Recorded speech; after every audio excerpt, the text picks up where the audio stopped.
L'homme dans l'actu, c'est Franck Ingels, directeur de la distribution d'Intergestion REM. Franck, bonjour. Bonjour. Alors, l'actualité, Georges nous disait il y a de cela quelques instants, c'est les chiffres de la collecte des SCPI qui sont bons. On va parler de ce que vous faites, on va parler du marché, notamment de ce qui est en train de se passer sur les taux et sur l'inflation. Un mot d'abord pour commencer d'Intergestion, société de gestion donc spécialisée dans l'asset management immobilier, société de gestion indépendante. C'est un atout aujourd'hui? C'est un point clé. Souvent, il y a une différence de performance entre indépendance ou grands groupes. Ça donne une grande liberté d'investissement et surtout la capacité à miser sur nos convictions au long cours. En SCPI, on est dans la pérennité, on est dans la recherche de performance au long terme. Et ça, c'est un point important dans les décisions. Ok, alors il y a, je le disais il y a de cela quelques instants, beaucoup de questions autour de la hausse des taux, de son impact sur l'immobilier. L'immobilier, ça veut entre guillemets tout et rien dire, tant on sait maintenant qu'il y a des classes d'actifs qui sont différentes. Vous, qu'est-ce que vous visez en immobilier? Alors, on a une boussole chez Intergestion, c'est vraiment justement de se préserver des cycles, des variations de cycles économiques. Ça vient de l'expérience qu'on a aussi de l'investissement immobilier. On a vraiment cette conviction d'aller sur des actifs qui répondent à des besoins essentiels. Alors, c'était plus difficile à matérialiser avant. Depuis le Covid, on a moins de mal à expliquer ce que sont les besoins essentiels. Ça veut dire qu'on va aller sur des actifs qui sont faiblement exposés au cycle. Ça veut dire principalement l'alimentaire, en tout cas la distribution alimentaire, parce qu'on l'a vu, ça reste un vecteur clé. Ça veut dire aussi la santé. C'est le deuxième secteur qu'on va cibler. Là, on est dans l'évidence, la consommation de soins, le vieillissement de la population. On sait qu'il y a un vrai marché au long cours sur ce point. Et puis, le résidentiel, on n'en parle pas trop en SCPI de rendement. Et c'est quand même un point, dans le contexte d'aujourd'hui, on va en reparler, notamment avec l'inflation, qui peut être clé. Alors, on va regarder, si vous le voulez bien, dans le détail, ces éléments-là. Les deux premières familles que vous nous donnez, on est d'accord, c'est de l'immobilier d'entreprise. Le troisième, c'est du résidentiel. Quand vous me dites l'alimentaire, c'est quoi? C'est du commerce? C'est des grandes surfaces? Oui, alors j'ose le mot de commerce, c'était un gros mot avant. Donc le commerce, voilà, je pense qu'aujourd'hui c'est très recherché. Avant, on était un peu pionnier dans cet univers d'investissement dans des murs commerciaux. Pour nous, en effet, le commerce, ce n'est pas des petits commerces indépendants, ce sont des grandes enseignes qui ont des modèles économiques peu exposés au digital et qui sont assez bien arrimés aux variations de pouvoir d'achat. Ça voulait dire pour nous la distribution alimentaire, les intermarchés et autres grandes surfaces qui, on l'a vu, sont à la fois très agiles dans des contextes difficiles et puis, tant qu'on peut faire ses courses, on les fera. Donc, ils ont des modèles économiques qui sont vraiment très forts aujourd'hui. Donc, j'entends le commerce, quelque part, protégé par rapport au développement du commerce digital. Sujet sur la santé, on connaît tous aujourd'hui le sujet européen. Il y a des débats autour des EHPAD. Là encore, si on regarde les familles, dans la santé, vous allez chercher quel type de produit? Alors, vous l'avez dit, il y a des grandes classes d'actifs, puis il y a la manière qu'on a de faire, nous, en tant que société de gestion. On apporte notre lecture, notre expertise, nos convictions. Ce qui est important là-dessus, c'est qu'il y a plein de façons de jouer la santé. En effet, il y a les grands modèles où on peut acheter très gros, des grands portefeuilles d'EHPAD, vous l'avez dit, ou des modèles économiques. Nous, on estime que ces modèles sont très bons, mais quand même exposés à la réglementation. Remboursement, moins de remboursement, au-delà du scandale Orpea. Donc nous, on va avoir une logique de proximité. Et moi, j'aime bien cette terminologie.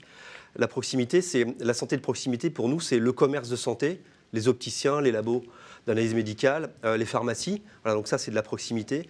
Et puis, on va aller chercher aussi tout ce qui est crèche, mini-crèche, regroupements médicaux, donc des centres de dentistes. Voilà, j'essaie d'être dans le concret, mais voilà, une médecine qui est proche de la consommation de soins et qui sont des modèles qui sont très rentables, même si le marché est morcelé. C'est plus dur d'acheter parce qu'il faut acheter plein de choses, on va dire.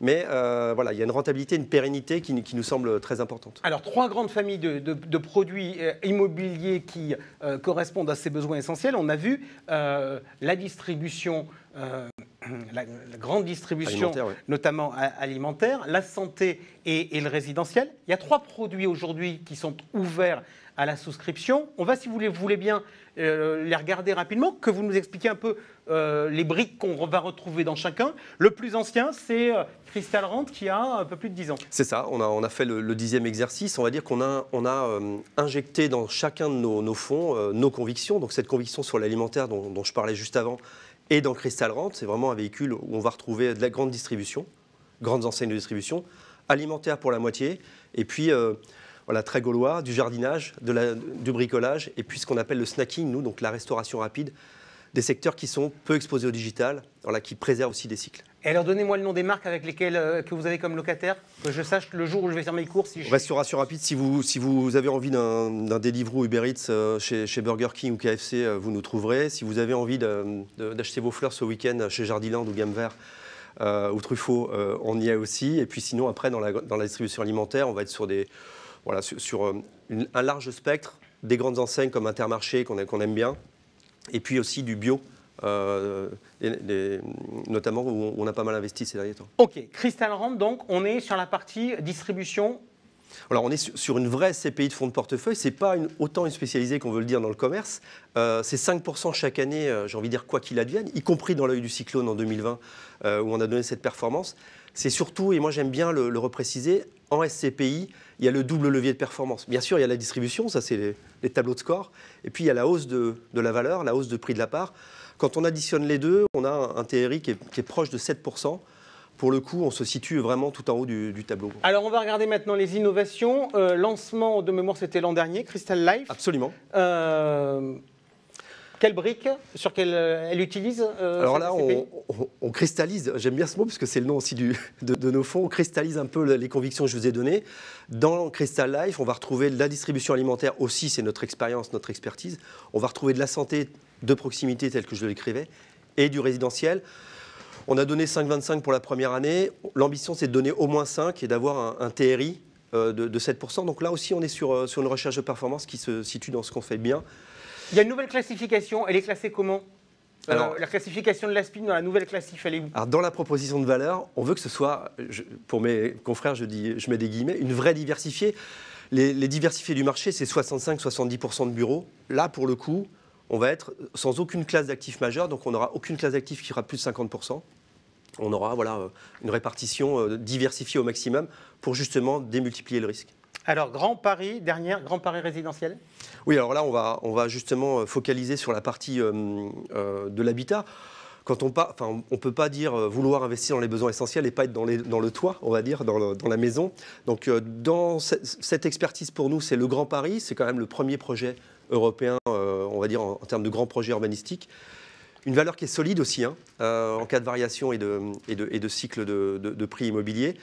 Et là, on aura une performance moindre, certes, mais on va avoir aussi un jeu de valorisation régulière. Alors juste, performance moindre, l'habitation, ça rapporte moins que le bureau. Dans celle-là, il n'y a que de l'habitation, c'est-à-dire il n'y a que du loyer nu ou il y a d'autres sources qui sont liées à l'habitation ? L'astuce, c'est qu'on a mis un S au résidentiel de Grand Paris résidentiel, donc on aura tout type de résidentiel. En effet, on va mixer des résidences gérées, plutôt dans des nouveaux concepts, le co-living senior, donc pas de l'EHPAD, mais plutôt quelque chose de différent. Donc des résidences gérées et on va dire de l'ancien classique. Il y a de bonnes affaires à faire dans le Grand Paris. C'est un multimarché, le Grand Paris. Ce n'est pas simplement 15 000 € dans les bons arrondissements. Il y a de belles choses à faire. Et là aussi, c'est acyclique, ou en tout cas, c'est contre-cyclique par rapport au mur professionnel. C'est intéressant pour nous d'en avoir dans une allocation SCPI. Parfait. Qu'est-ce qui a tiré la collecte ces derniers temps chez vous ? Je crois que nous, on a une obsession chez Intergestion, c'est vraiment de permettre aux professionnels de la gestion de patrimoine de continuer à conseiller leurs clients dans un monde qui est quand même rempli d'aléas. Alors, beaucoup de sociétés savent gérer les aléas, mais globalement, ça bouge beaucoup, le Covid, l'Ukraine, etc. Donc l'idée, c'est d'avoir quand même un actif en SCPI aujourd'hui qui répond à une pérennité de valeur, une certaine sécurité et quand même un niveau de performance qui est très bon. Donc, ce qui a tiré ça, c'est un peu le combo, fonds euro, SCPI. On est à 4 fois plus en SCPI en moyenne. Question justement sur l'avenir. Les chiffres sont tombés. Alors, on a eu des dernières prévisions de l'INSEE. L'inflation remonte fortement. Est-ce que l'immobilier permet de se prémunir contre l'inflation ? Alors, ça, c'est un point clé parce qu'au-delà des prévisions, c'est une réalité. Quand on parle de 5 ou 6% d'inflation annuelle, c'est relativement considérable. C'est à plus de 30 ans qu'il faut réfléchir pour avoir le même bain qu'aujourd'hui. Nous, on considère que dans l'univers notamment des commerces et du résidentiel, on a un arrimage à l'inflation par nature dans les baux où on est sur des indices de révision qui sont quand même bien accrochés aux hausses d'inflation. Ok, juste quand même, je vais vous challenger parce que ça, j'entends ce discours depuis longtemps. Ça, c'est sympa, mais quand il va falloir faire passer des 5 ou 6% de hausse, les entreprises, elles vont quand même regarder leur superficie, le coût de l'immobilier par rapport à leur chiffre d'affaires. C'est des éléments que vous suivez de près? Oui, mais nous, dans cet esprit justement de longévité, de performance, le commerce, il y a une zone de chalandise. C'est-à-dire, si vous êtes une entreprise, vous avez un bureau, vous pouvez changer pour plus petit parce que les gens sont en télétravail. Vous n'altérez pas la marque ou l'entreprise. Si vous êtes un Gamme Vert ou un Jardiland, si vous déménagez, vous perdez votre zone de chalandise. Donc le déplacement en commerce est plus complexe. Et puis après, il y a une notion de taux d'emprise dont on ne parle pas beaucoup, mais quel est le poids finalement du loyer dans le chiffre d'affaires? Et nous, dans notre univers, on va dire, de commerce alimentaire en particulier, on a des taux d'emprise qui sont très faibles, de l'ordre de 3, 4 ou 5%. Donc même si augmenter le loyer de 5% par an, à un moment donné, ça va un peu vibrer. On a encore de la marge avant de détruire de la valeur pour le locataire. Donc on est relativement serein, en tout cas dans le contexte d'aujourd'hui. Après, si ça dure 10 ans à 5 ou 6%, on en reparlera ensemble, mais ça aura beaucoup bougé, je pense. Merci beaucoup, Franck Ingels, d'être venu avec nous pour nous parler immobilier via le prisme des besoins essentiels. Tout de suite, notre débat sur l'assurance vie.